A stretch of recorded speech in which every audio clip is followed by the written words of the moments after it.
Welcome to Watch Out Channel. I'm the Haunting Hour 17, hinting at a specific time for paranormal activity and content. So be sure to subscribe and hit the bell icon to stay updated. The video I will share is from the uploader, Sir Creeps. The video, whether they have truth or not. You are the one who will judge what you have seen and what you have been touched by in the videos. Be sure to watch till the end of the video, because there are many more paranormal clips waiting for you at the end. Maraming salamat po, and enjoy scary watching.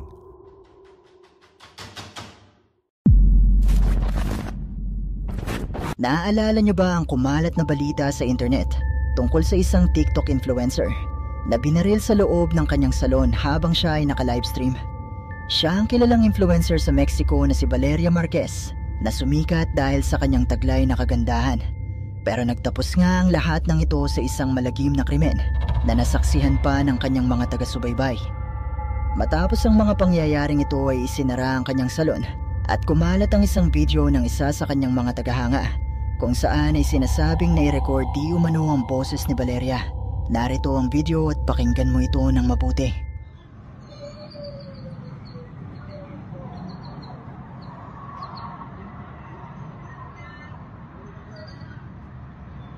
Ayon sa mga comments sa bidyong ito ay maririnig di umano ang boses ni Valeria na umiiyak at sinasabi ang mga katagang, "Bibian, bakit mo ito ginawa?" At kung hindi nyo alam ay Bibiana de la Torre ang pangalan ng di umano'y best friend ni Valeria na sinasabing obsessed sa kanya at pilit siyang ginagaya na itinuturong sa di umano sa mga nagplano ng pagpaslang kay Valeria. Pero ito ay kuro-kuro pa lamang dahil hindi pa rin natatapos ang kaso ni Valeria.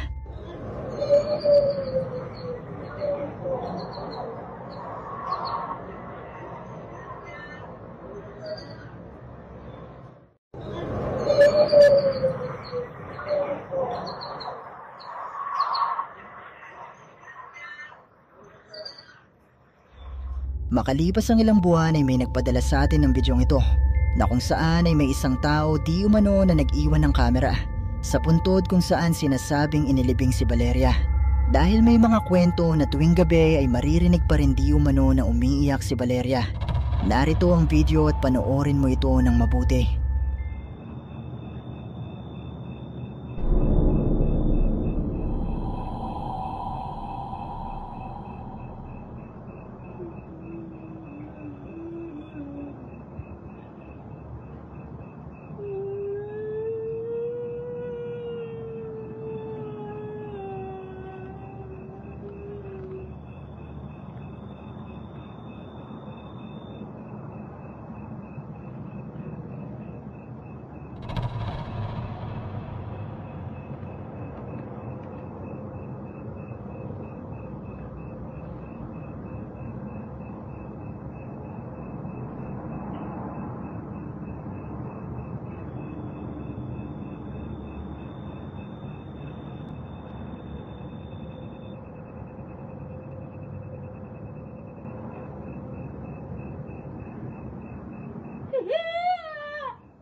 Mula sa bidyong ito ay maririnig nga ang boses ng isang babae na umiiyak at sumisigaw.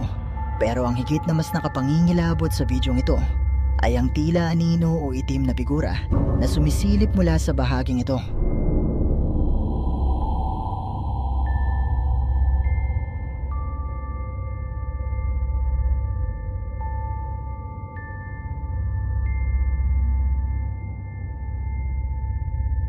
Ayon sa ating sender, bagamat hindi na niya maalala kung sino ang uploader ng bidyong ito, ay naniniwala di umano ito na posibleng si Valeria Marquez ang nakunan sa bidyong ito. At naniniwala sila na hanggang ngayon ay hindi pa rin tanggap ni Valeria ang mapait na sinapit niya. Sa ngayon ay wala pa ring update tungkol sa kaso ni Valeria, pero umaasa pa rin ang kanyang mga tagahanga na makakamit nito ang hustisya na para sa kanya at mapapanagot ang mga may sala.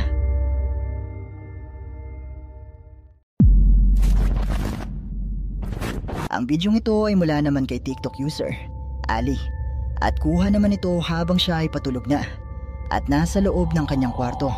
Nang maramdaman niya di umano na tila may nakatitig sa kanya, yun ay kahit nag-iisa lamang siya sa kanyang kwarto, kung kaya naman naisipan niyang mag-video nung gabing ito at narito ang kanyang nakuhanan.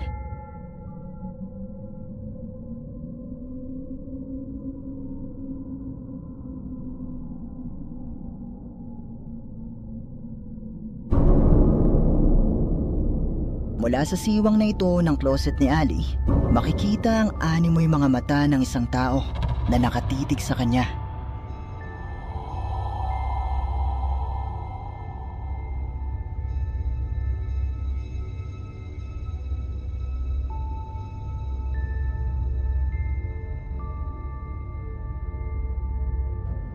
Ang bidyong ito naman ay mula kay TikTok user, Jessa, at kuha naman ito habang siya ay nag-iisa sa kanilang tahanan at maramdaman niya na merong nagmamasid sa kanya, kung kaya naman naisipan niyang mag-video at narito nga ang kanyang nakunan.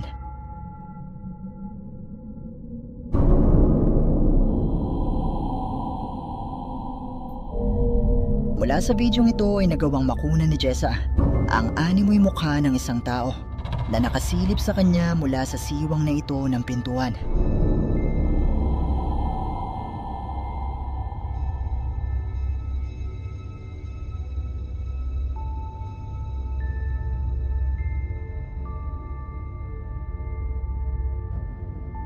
Marami ang naniniwala na ang mga multo ay nariyan lamang sa paligid natin kahit na hindi naman ito nakikita ng marami sa atin.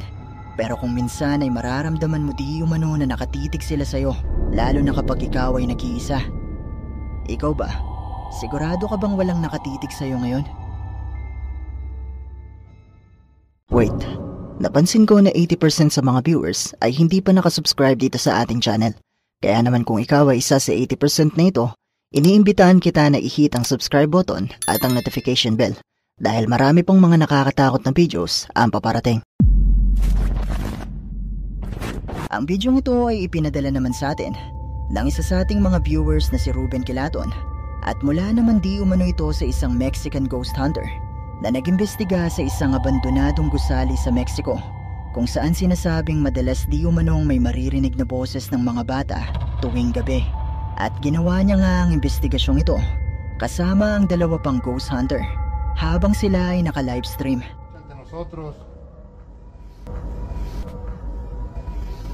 Hoy.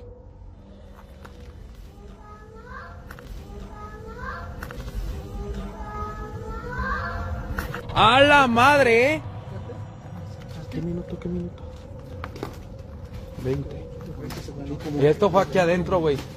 No, pero ese es un baño, güey.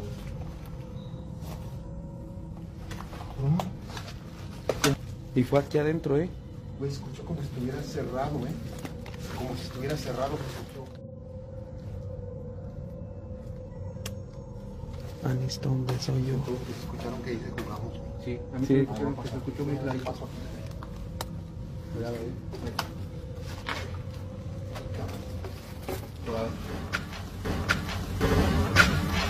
Pásale, güey.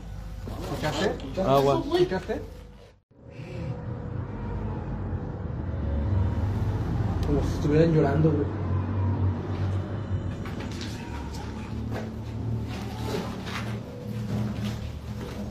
Ah, cabrón. Hey. ¿Hola? Hey, hola. ¿Hola? No mami. No mames, güey. No pude ni siquiera hacer zoom. Ay, yo tampoco. Aguas. No hay que caminar por el medio. Oye.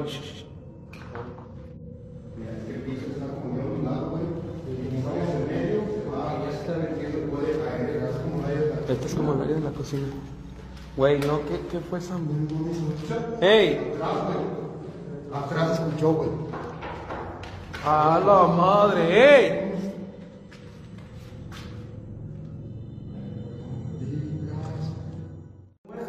Se manifieste, se haga presente, nos dé un inicio, una señal, nos guíe hacia ti.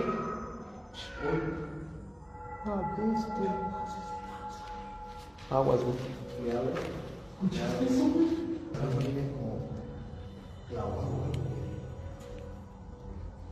Un niño. Hoy. A la vez.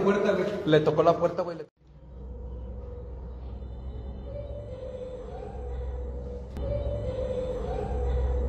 Hoy.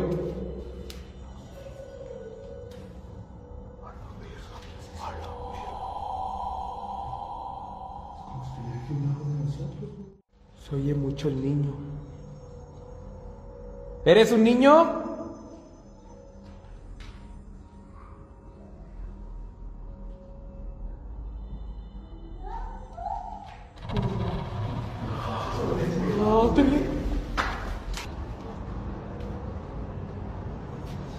Hoy, aquí adentro, güey.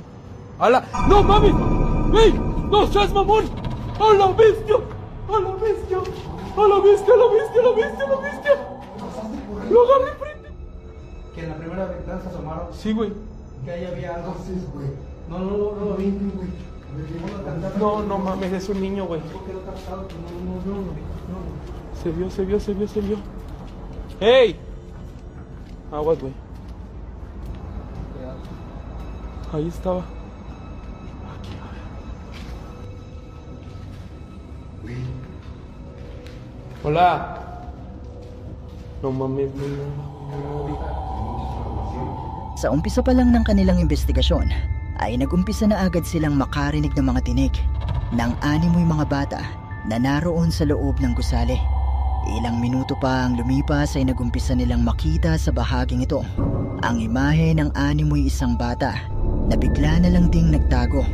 Pero ang higit na mas nagpakilabot sa kanila nung gabing ito ay nang makita ng isa sa kanila mula sa bintanang ito ang isang itim na figura na animoy isang bata.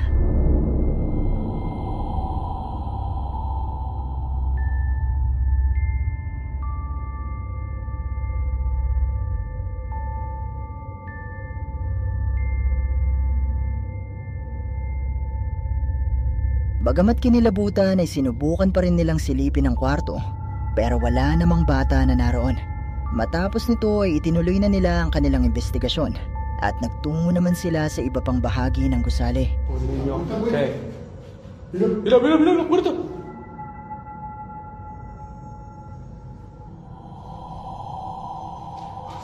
Sí se vio, dicen que sí se vio.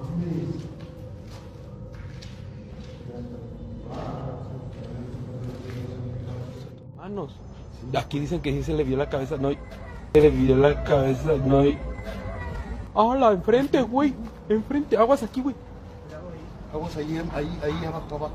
Aguas ahí. Enfrente, güey. Enfrente se escuchó el. Métete. ¡Hola! ¡Jugamos! Cuidado de este lado, Cuidado, Wicho. ¿Qué se ve adentro, güey? ¿Nada?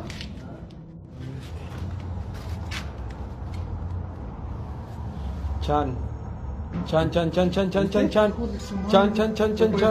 La puerta. Hola. Y ahí está el niño, güey. Mira. Jugamos, estoy diciendo. Pequeño.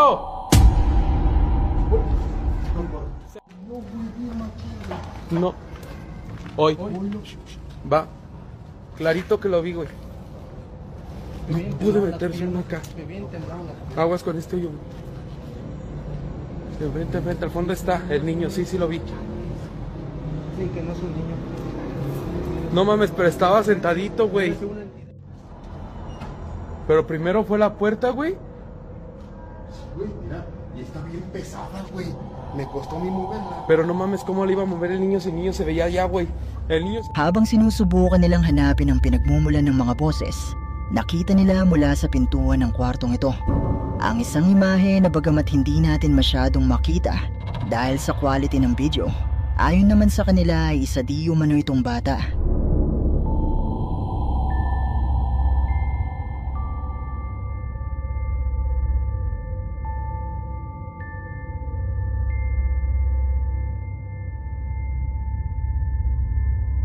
Katulad kanina ay naglakas loob pa rin silang puntahan kung saan nagtungo ang nasabing bata, pero wala na ito roon at hindi na ito muli pang nagpakita sa kanila at sa pagpapatuloy.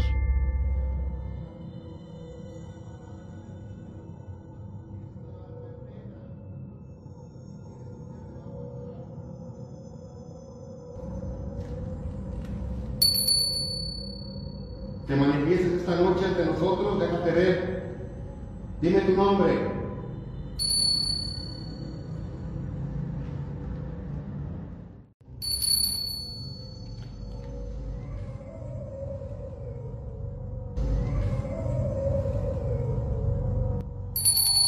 No le gusta, güey. No le gusta la... Llora, güey, está llorando. Oye.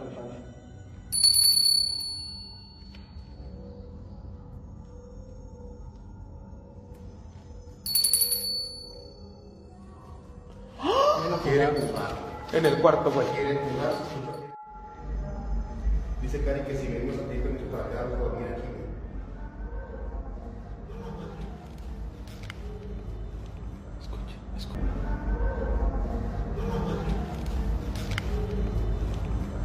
Escucha.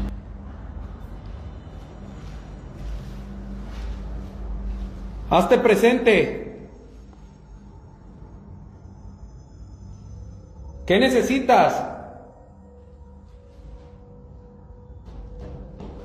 ¡Güey! ¡No mames, la cuenta la madre! Líbranos y guárdanos de todo mal. ¿Qué? No mames, nos cerraron las puertas. ¡Cerraron las puertas! Vámonos, güey, vámonos. La puerta está cerrada. Ve. La puerta está cerrada, esa madre estaba abierta, güey. ¡Ey! No, Alexis. Nos están cerrando la puerta, güey. Vámonos. Cerraron la puerta, güey. Cerraron la puerta. Y nosotros ya estábamos hasta acá, estábamos lejos. Neta, está perrísima esta locación, chicos. ¡Uy!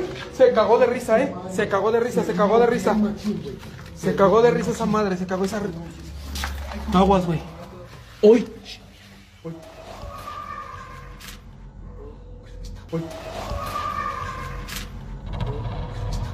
Se está burlando de nosotros. ¿Por qué te ríes? Se cagó. ¿Qué risa después de habernos asustado así, güey? Se cagó de risa.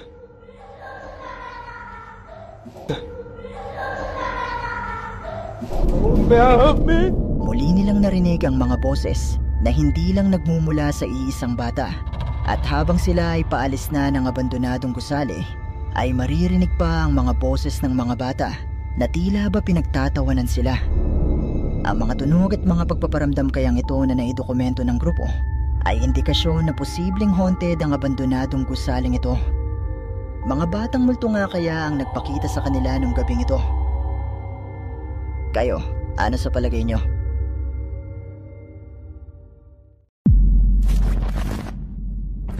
Ang mga bidyong inyong makikita ay mula naman sa isang TikTok user na nagngangalang Kennedy. Si Kennedy ay nagmamay-ari ng isang clothing shop sa kanyang tahanan sa Argentina at kamakailan nga ay nagbahagi siya ng ilang kakaibang video sa kanyang TikTok account matapos niyang may dokumento ang mga kakatuwang pangyayari sa loob ng kanyang shop. Bueno, voy a hacer esto con todo el cagazo del mundo. Es la primera vez que me animo a grabar esto. Ya van varias veces que me vienen despertando a la noche. Siento que a veces viene alguien hasta acá al lado mío o siento que tocan algo acá en la mesita. El sonido de la puerta y yo duermo acá con la puerta cerrada. Así que nada, voy a ver qué carajo. La verdad nunca me levanté hasta ahora.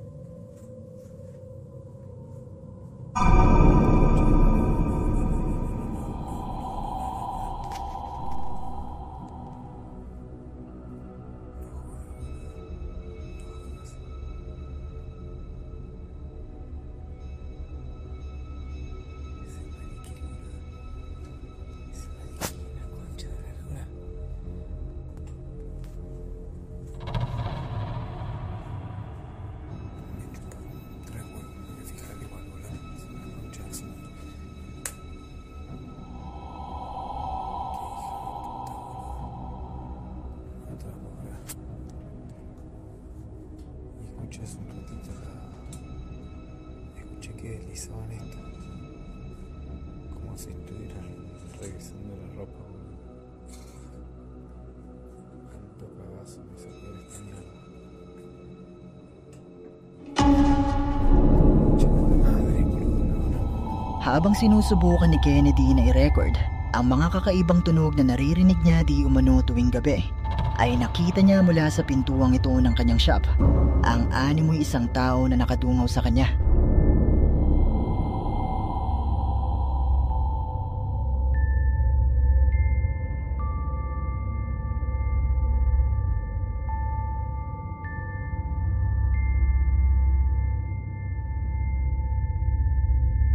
Nang muli niyang iharap ang kamera dito ay bigla na lang itong naglaho, at nang sinubukan niyang pumasok sa loob ng kanyang shop ay nakita naman niya na gumalaw ang mannequin na ito.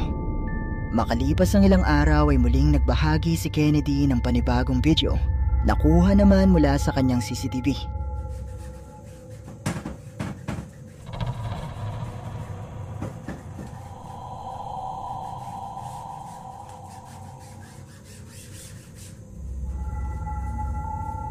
Habang si Kennedy ay abala sa pagtatatak ng mga damit, ay makikita mula sa CCTV footage na ito ang paggalaw ng isa sa kanyang mga mannequin na hindi naman napansin ni Kennedy nung mga oras na ito, pero makalipas ang ilang saglit.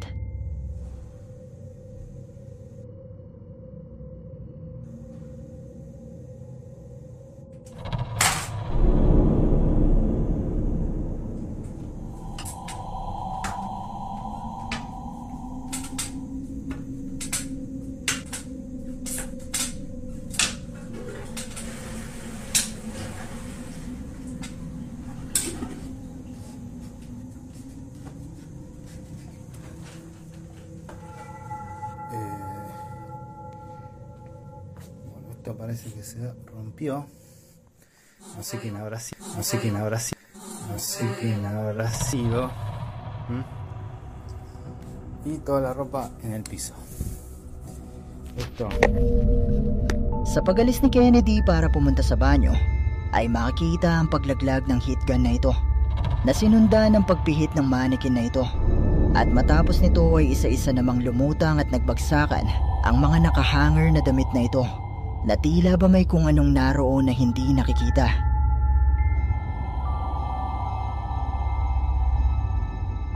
Naniniwala si Kennedy na posibleng ang isa sa kanyang mga mannequin ay haunted, at ito ang gumagawa ng mga pagpaparamdam na ito sa loob ng kanyang shop.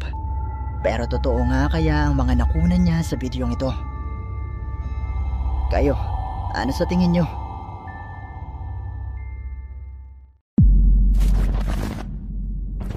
Ang bidyong ito ay mula naman sa isang grupo ng mga magkakaibigan sa bansang Poland na sinubukang magtungo sa isang abandonadong kubo na nakatayo sa gitna ng kagubatan, na iniiwasang puntahan ng mga taong naninirahan malapit dito, lalo na tuwing gabi. At sinubukan ngang alamin ng grupong ito kung bakit nga ba ito kinatatakutan. Kurwa, nie ma.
Hindi pa man nagtatagal ang grupo sa loob ng kubo, ay nakita na nila mula sa bahaging ito ang paglitaw ng animoy isang tao na tila ba nakapitin ng patiwarek.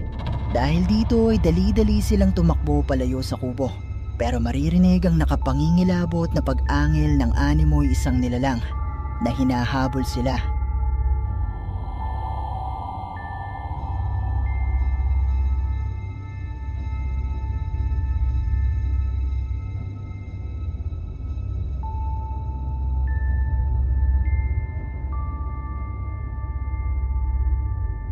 Dahil sa pagod ay sinubukan muna nila na magtago at patayin ang kanilang mga flashlight, at maririnig nga natin ang nilalang na dumaan sa kinaroroonan nila.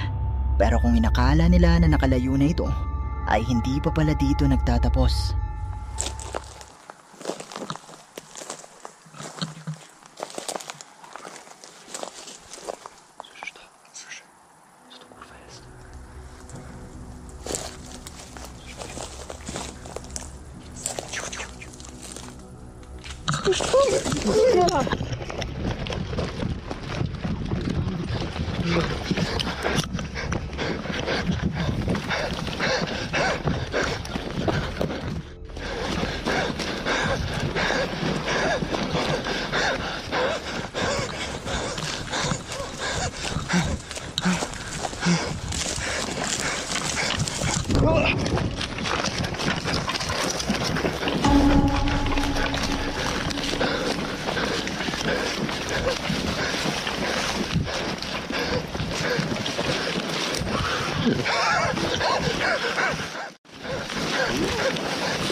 Muli nilang narinig na papalapit ang nilalang at muli silang tumakbo ng walang hintuan, palayo sa di umano'y nilalang na sa tingin nila ay isang halimaw na patuloy din silang sinusundan.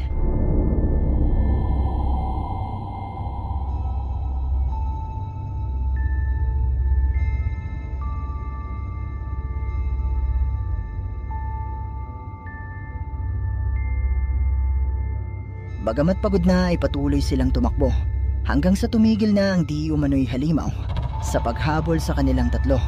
Pero totoo nga kaya ang mga nakunan nila sa bidyong ito? Isa nga kayang halimaw ang nakaengkwentro nila nung gabing ito? Kayo na ang bahalang humusga. Please like and subscribe to my Watch Out channel. This is a big help to me as a content creator. So be sure to subscribe and hit the bell icon to stay updated, because I am old, so please, and to give you many scary and horror videos to come. Maraming salamat po, and see you again in my next videos. I'm the Hunting Hour 17.